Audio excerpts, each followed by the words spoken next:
Hello and welcome to another DGCAD training video here on Revit Building 8.1. Lesson 2B, kind of inserted a little bit late, kind of making up a lesson here that we kind of skipped over. So we're going to talk about stairs, ramps, and railings, and the biggest emphasis here on the stairs aspect. And we will probably follow up with some specific lessons on railings. And ramps aren't really much more difficult than stairs. Same principle, but instead of having risers and treads, you just have a top and bottom with a slope and then a maximum length. So they do take into account some kind of building code properties with our stairs and our ramps. So when we go to draw our stairs, we go into sketch mode, just like with our roofs and our floors and railings. Okay, you go into sketch mode when you draw a stair, and basically you can draw the stair by run down here. When you go into sketch mode, we know because we see these red buttons in here, and in sketch mode it grays everything else out, of course, and leaves just, you know, the stair objects that you're working on. So you can draw the stair by doing a run, which is you just click a point and you go down the center. For instance, you'll drag to here and then you'll stop by clicking here, and then you'll start by clicking here again and click here, and then you'll start again, click here, and then go to there, and then it puts it together. The main thing is when you draw a stair, you say base level and offset from that level, top level, offset. And you can flip a stair once it gets completed. You can flip the direction, but for the most part, when you first draw a stair or ramp, you are going upwards. So go to the level that you want to be at, the base level. So if you're drawing a stair that's going from the basement to the first floor, draw it on the basement floor. If you wanted to go from the first floor to the second floor, start it on the first floor, because by default it'll pick the level you're on, and then it'll go up to the next level. And you can go in and change this, the same as with our walls and everything else. And then, of course, we've seen this before, base offset, top offset, if you want to do that. Generally, we just go up to the level. So that's typical for stairs and ramps. And then when you draw the actual stair or ramp in sketch mode, you can just draw down the middle by doing a run, or you can go in and actually draw the boundary and draw riser and boundary lines. And the boundary lines, there's tread lines, which are these black lines, and then there's the green line, which is the boundary, and then there's a blue line, which will show up if you draw a stair by using the run option. This is using the stair by boundary and riser option. So you use these two together, or you use this one. You can also draw a stair by run and then go in and edit it and change it and tweak it if you want. So sometimes it's easier to take your best shot at it using the run option here, as opposed to, you know, I use the boundary and the riser form all the time. So it really just depends on what you have to the task at hand. We'll show you all about that. Stair properties, just like when we go into floors and roofs, when we go into sketch mode, you have a special properties that shows up here in your design bar, and you can add a railing to it when you draw the stair. You can say, I want a railing, and what type of railing you want, or you can say no railing, and then finish or quit your sketch. Now, one of the biggest tips I can probably give anyone with stairs is whether you're drawing it by run or by boundary, you'll run into mysterious times where it just won't let you create the stair. And what the best way to remedy that is, all your boundary lines is go in and split them right here where that red dot is. You can see it. This green boundary line is split right there, and then this green boundary line is split here and here, and then this green boundary line is split here. So flat, slope. So it's slope, flat, flat, slope. So wherever the railing or stringer changes direction or gets skewed, you need a split. Here we're okay because this is one diagonal line, another diagonal line, and another diagonal line. There's no flat spots. But in this railing, there's flat spots around it. So the best tip I can give you for ramps and railings and stairs is along this edge, get in and do your split. And then you can see ghosted in here. It'll tell you how many risers you need and how many you have. So that's some of the getting started with our stair here. We have a multi-story stair, and what you have in here is you can say, go from this level to this level. The catch is that all the levels have to be the same distance apart. So if you have a mezzanine on the base, you would draw the stair from the main floor to the mezzanine, and then if it continues all to be the same floor to floor heights, that's when you can apply the multi-story height. So you only do that, and then it just puts it in, and as you make changes to that stair, it'll populate all the way up. Here's a good example of two stairs in here where I've got this one where I didn't go in and split my lines, and this is kind of the resultant you'll get, and then this is the example of where you go in and do your splits along the outside. So this stair was created. So sometimes it won't even create it, so you won't even get this far, and then sometimes you'll get this type of thing, and then this is your answer with that. So check the stair and ramp properties as well. Okay, stairs, you go into sketch mode for all three of them. You can draw it by run or riser. There we saw our multi-story information. Railings, you can have railings applied to the stair. You can put a railing on a ramp, hosted by a ramp, or you can have just a freestanding railing. Maybe it's a railing on around an opening in a floor. Okay, so then you can also draw a railing without drawing a stair, of course.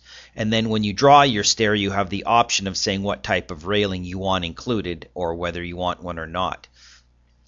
Okay, we can also see that you can have a monolithic stair, and a monolithic stair won't have boards when you look at it. This would be it's not a good example there. Monolithic stair is like a concrete stair. It doesn't really have a tread. It just has a solid poured stair, and we'll see how you can do that with a monolithic stair.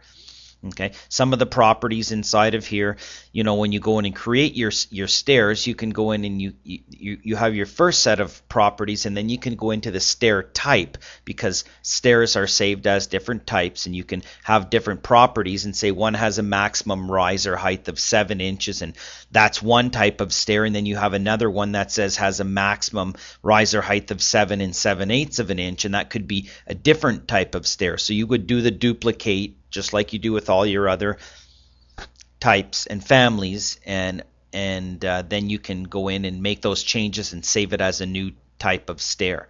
So there's a lot of different properties inside of here, and we're just going to go through them, a few of them here. So you'll notice treads, risers, stringers. So when we get into the actual stair type, these are the type of properties that we're going to see.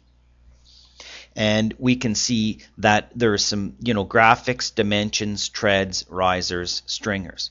So graphics, do you want an up and a down arrow? Yes or no? Do you want to label it, down label, down arrow? So these are just easy stuff on how you want to annotate it. How wide the stair is. Desired number of risers is here, and that's generated from this page over here. Actual tread. So there's actual number of risers down in here, which actually got created, and then these are the number this is the number it's trying to get to for number of risers, actual tread depth. Remember, when we first start creating our stair, we say from here to here, and then what we do is we go in here and we say a maximum riser height of 7 7/8, and it does the math. It takes that floor to floor height, divides it by 7 7/8, and then comes up with somewhere near that. It'll max out that number as high as it can to make this. So this number, even though we can go in and change it, it is generated by taking your heights and dividing it by your maximum height, and that's about as complicated as it gets. So treads, minimum tread depth is 11 inches. Tread thickness is 2 inches. Nosing is 1 inch. This is the nosing profile. You can pick on here and pick a list. Apply nosing profile to the front only. So this is all pretty self-explanatory. End with a riser, begin with a riser. So that means that when the stair ends, it ends with a riser, as we can see over here. Okay, same thing as it begins. It begins with a riser. Right here, begins with a riser. So that first line, this is a riser and this is a riser, the starting and end lines. And then we have riser type is straight. We can go sloped and give an angle. Riser thickness, which is just the thickness of that riser plate. Riser to tread connection, extend. The extend riser to tread extend behind. So this one isn't a good example because this actually has a stringer that's being tucked underneath there and you can't see what's going on. Stringers, trim, do not trim or trim top, bottom, right stringer closed, left stringer closed. So what we've got here, this is what is called a closed stringer. This is an open stringer, and then you can offset that as well. So these are both closed. We'll see that. Closed meaning it closes it in, open meaning it tucks it in underneath over here. Okay. Do you want a middle stringer? Yes or no? And it'll put one in at the midway between our stairs. So it'll actually put one down the middle of the stair if you want. Middle stringers, and it'll divide them up. Stringer thickness, the thickness of the stringer, stringer height, which is the 1 foot right here. Stringer offset, we can put the offset distance if it's set to be based on open or closed. Carriage height and landing height. And what this is stringer carriage height is the stringer carriage height is the dimension from, if I could look at this, this one has the front stringer turned off. So we're looking at the stringer here beyond on the other side. That's what that red thing is over here. So the stringer carriage height, 2.5 inches. That's this dimension right in here, from right there to there. Okay, if you play with that number, it'll move that whole stringer up and down. Landing carriage height, that's the distance between the underside of this landing and this stringer beyond, which is our landing stringer. So this is the landing carriage height, and this is the stringer carriage height, this little number inside of here. We have a stair calculator built in as well, where we can go in and say, by default, to try to determine, our riser heights, etc., is to go in and say, 2 risers plus 1 tread equals 25. And this is kind of a rule of thumb rule that we use to calculate our stairs and stair heights, etc. So there is a stair calculator built in, and that's a type of formula that you can put in there. 2 risers plus 1 tread equals 25, which would be, 7 plus 7 plus 1 tread of 11 would be, 25, 14, or 24 something. So let's go into our REVIT and create some stairs. So I'm just going to start off in a basic plain project here in REVIT using the default template file. And over here under our modeling, okay, we've got our different, if you don't have it, you can right click on here and you can go get your modeling on the design bar. And I'm going to go into there. I'm going to actually turn a few of these off because I don't need them all right now. And then I'm going to go in and go to modeling. Did I turn modeling off? I did. Stairs. Okay. You go into sketch mode right off the bat. The first thing you want to do is go into your stair properties and check and see where it's going. Okay. It's going from level 1 to top level, level 5. And it is set to be multi-story no. So that right away I can see there's a problem with that. And I'm going to just quit out of there, and I'm going to go down to my elevational views in here and go to my south view and see what levels I've got. Oh, I've got too many levels. Let's just go down and delete and clean some of this up. So I'm going to get rid of some of these levels inside of here. So I've just got my basic level 1, level 2. Now I'm going to go back to here, back to my level 1. So I'm going to go into my stairs. I'm going to pick stair properties, and it's going to say from level 1 up to level 2. Offset by 0. That's fine. And then we can just put our labeling information in here, that we explained earlier, and the dimensions, general properties, desired number of risers. We're going to see how that number gets put in there. Okay, and then the actual number of risers is, -1 right now.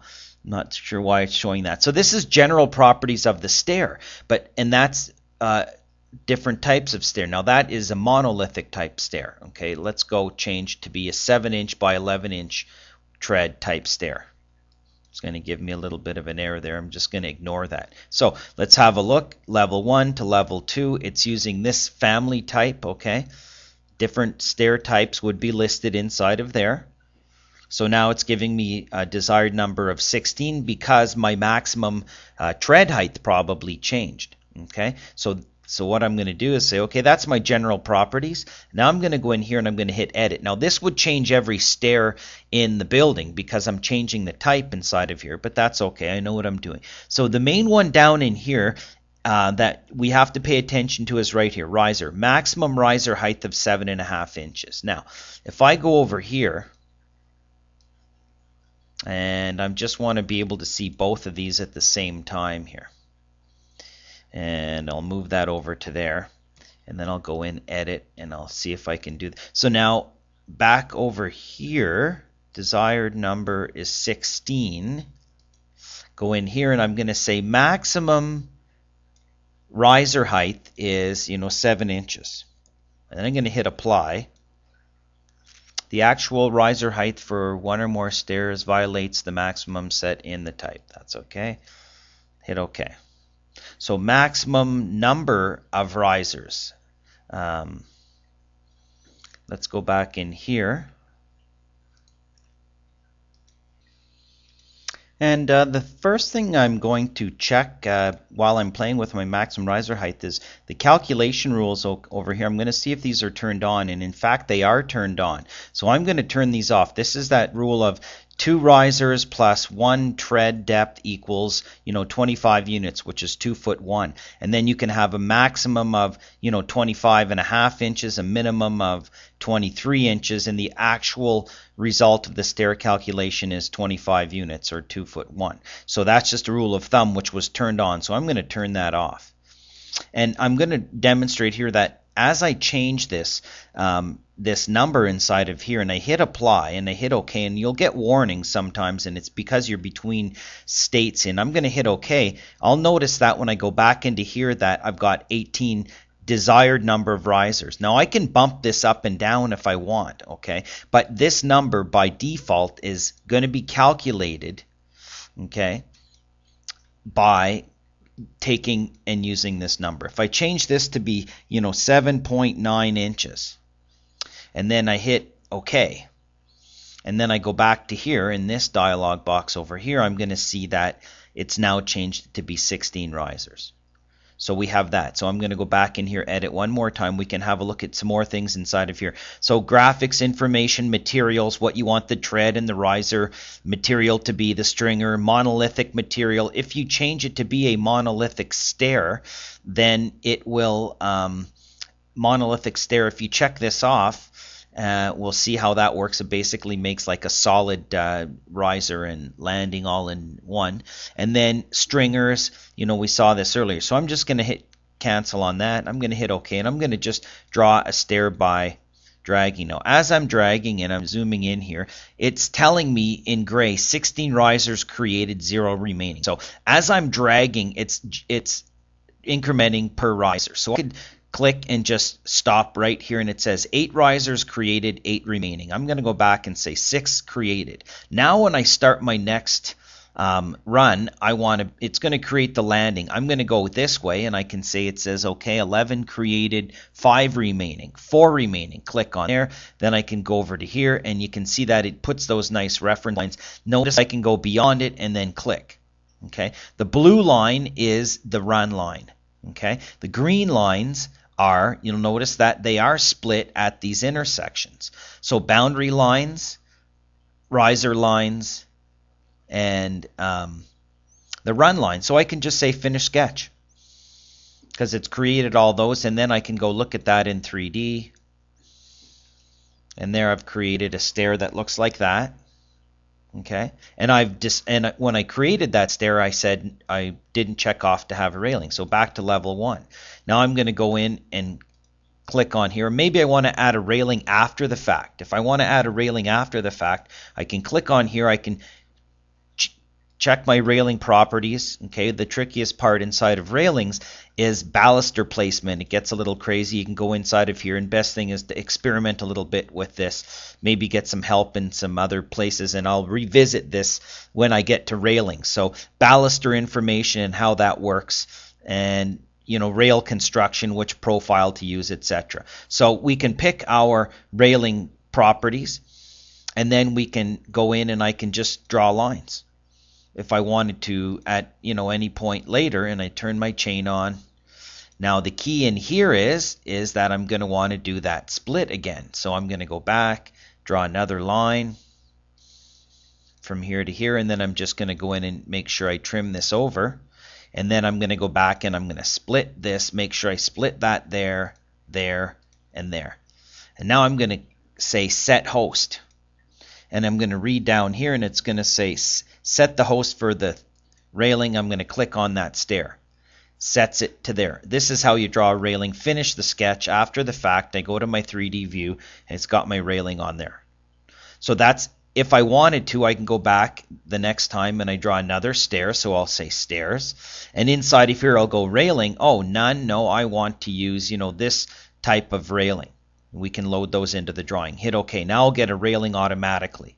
Now, do I want to do a run again, or do I want to do by, I'm going to go by boundary. So boundary, all I'm going to do in here is, trace around a certain distance. And then I'm going to go in here, and basically I'm forming what would be the boundary of the stair. And then I can go in and use my arrow keys and nudge, and do whatever I want with that. And then I'm going to go in and draw risers. Risers and boundary go together. So while I know there's going to be a riser here, and I know there's going to be a riser there, and I know there's going to be one here, and I know there's going to be one here. And then I can take this and again nudge, move that up. Then I can take that, move it over, however I want. And you can constrain it with dimensions, etc.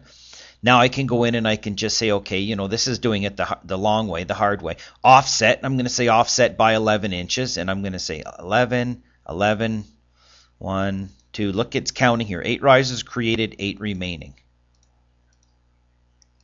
Okay, how many remaining? I need 4 more. Okay, so I'm going to take this, move it like this, go back, do my offset.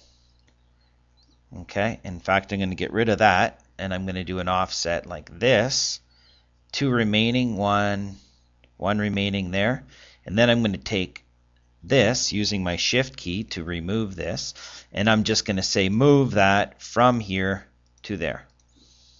Now I have zero risers remaining, and I've drawn it manually. And I probably want to take this and move that from there to there. Or I don't have to. I can leave it set back like that.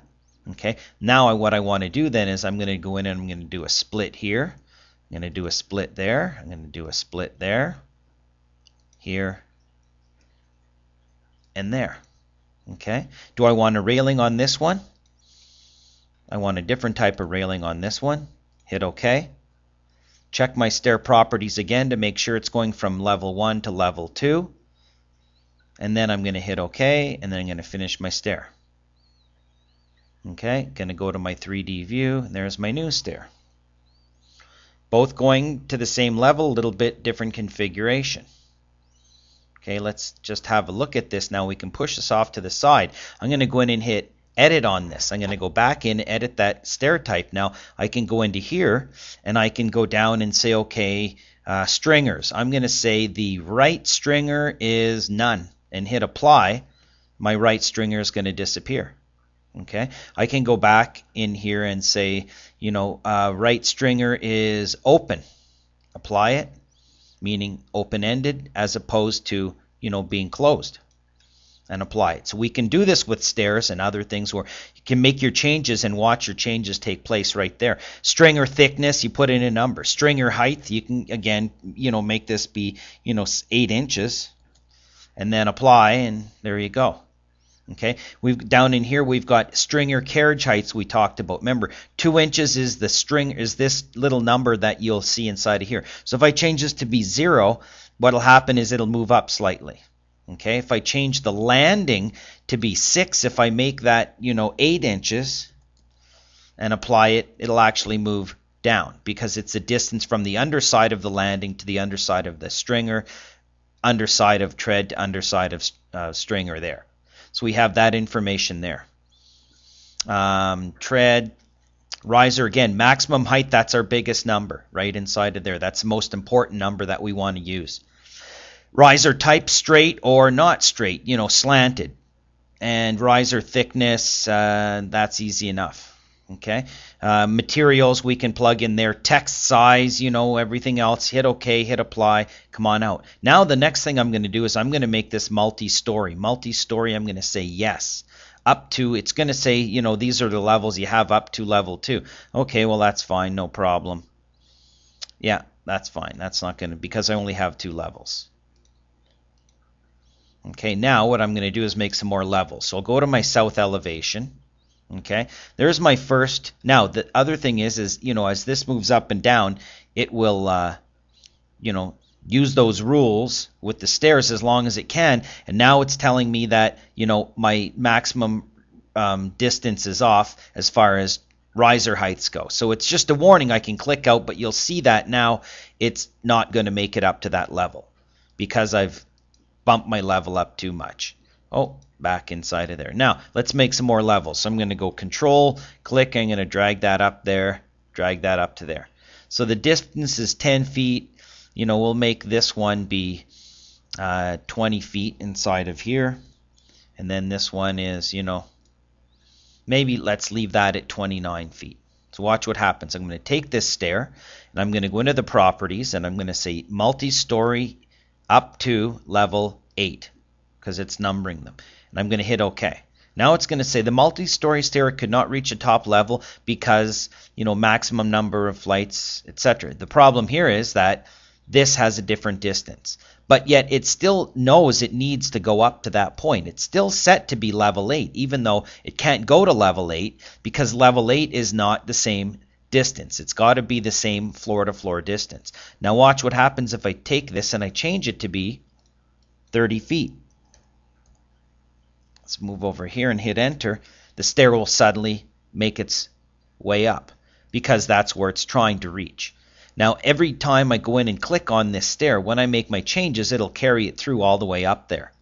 Okay, so again, we've got some properties in here, and then the most important ones are inside of here.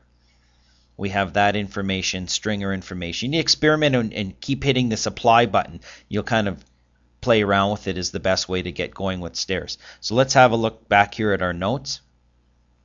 Ramps, we'll try that. Railing types we saw. Railings are for these types of objects we saw our properties, carriage heights. We saw a little bit of the stair calculator, and we've got our stringer open and closed over here. So let's go in, maybe draw a ramp back to our main floor. Now notice that I made some levels and there's not floor plans, right? If I wanted to actually make that, I would go into here and say, go to the views, and I would say floor plan, and I could go now make a floor plan of level 8 if I wanted, because I made the level without really creating a floor plan of it. So that's a little trick I can do. Now let's go in here and let's go back to our modeling, and let's just do a ramp. Okay, it looks very much the same. Ramp properties, okay? Going from base level, no, because I'm on level 8, it's trying to start me from level 8. So I'm going to hit cancel. Well, I can do it in here, and let's go back to level 1, for instance. And I'm going to go draw my ramp, and I'm going to pick my ramp properties, and it's going to say from level 1 up to level 2. Now, ramps are a little bit different because what it does inside of here, it has a width, has some graphics, labeling, and annotation, but inside of here it's got maximum incline length. In other words, you cannot have more than 30 feet of slope.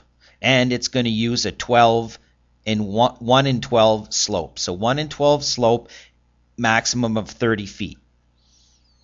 And it's trying to go from the first floor to the second floor. Now this is where you could, maybe go back inside of here and change your first floor and second floor with an offset or something. Or maybe it's level 1 up to, grade level or site level to, first level. So usually you don't go up a full 2 or 3 flights in a ramp, but you may in this case we're going to do it. So it's trying to go vertically from here to here using the rules that it can only go 30 feet at a slope of this before it has to have a landing. So let's say okay, that's good.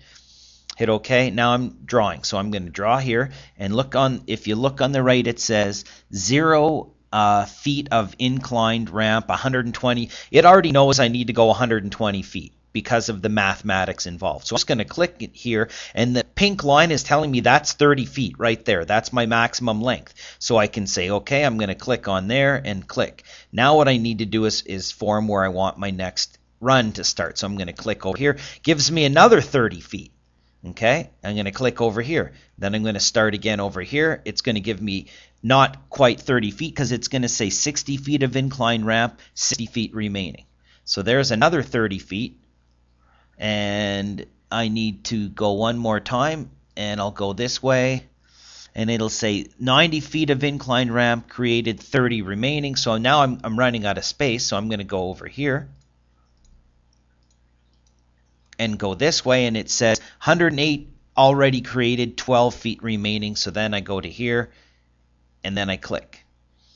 So it went 30 feet, and then I started a new run, 30 feet over, finish the sketch. Now I go back and look at that in 3D, and there's my ramp. Click on it and then shift middle mouse, and you can see there's my ramp that went from, ground floor up to, let's have a look at our south view.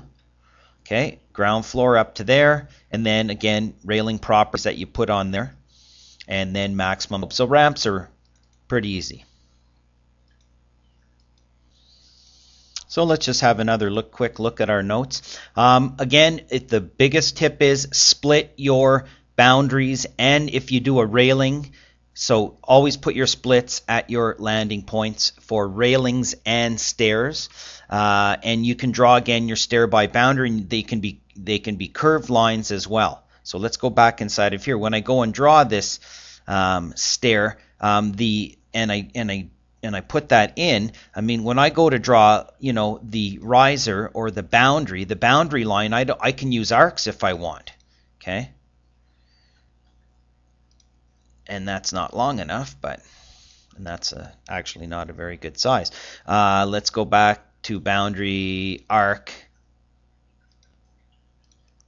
something like that. Then maybe I could go in and offset by 3 feet, and then click on there. Okay, and then I can go in and draw some riser lines however I want, to get that around there, and then I'd have to go in and do a little bit of work inside of here, and there'd be different tricks on laying that stuff out.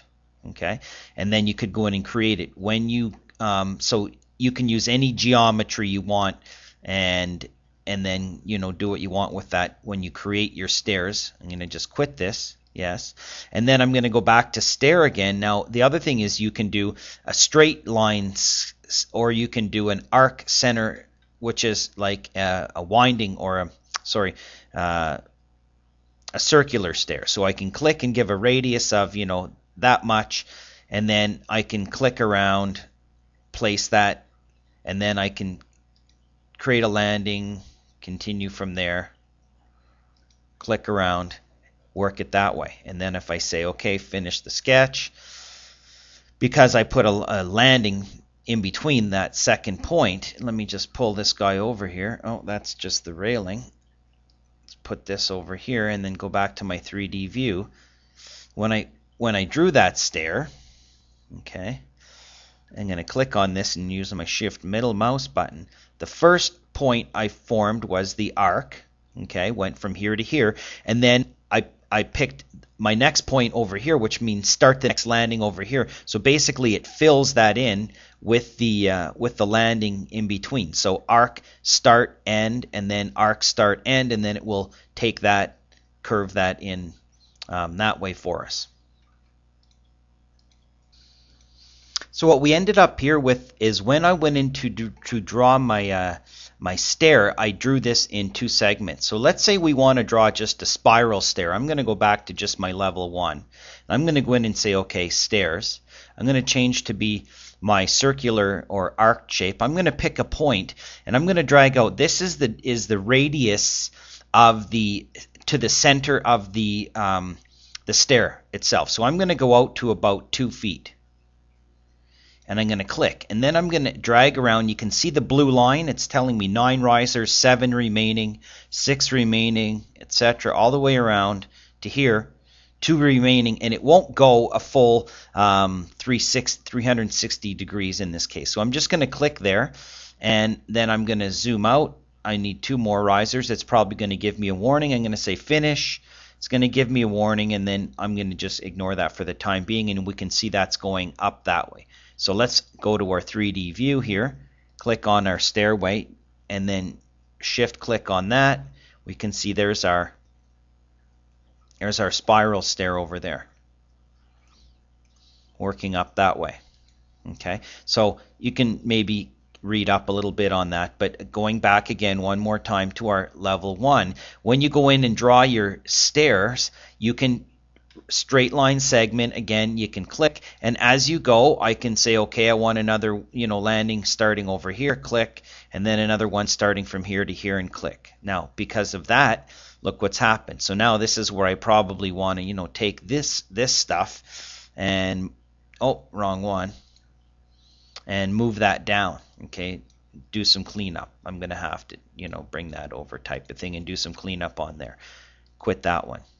Okay, so again, stairs, segment, you pick the run, landing, okay, and on here, once again, we did that before, click on here, form an arc radius, and then after you give the radius, you get this blue line which lets you go around to say how many risers. If I stop short and I click on here, well, now I can say, okay, well, I want to click there, that's going to be my new landing, and then I can click around. Now I wanted to make sure I had that same radius, and then click on there, and then maybe go that direction. No, that didn't work out right either. So you can tie those together as far as the circular stair goes. So just back to our notes here. Again, split it up. Pay attention always to your floor-to-floor heights and your maximum riser height that we list down in here. And the rest of it is just tweaking the stair to try to make it look the way we want it to look.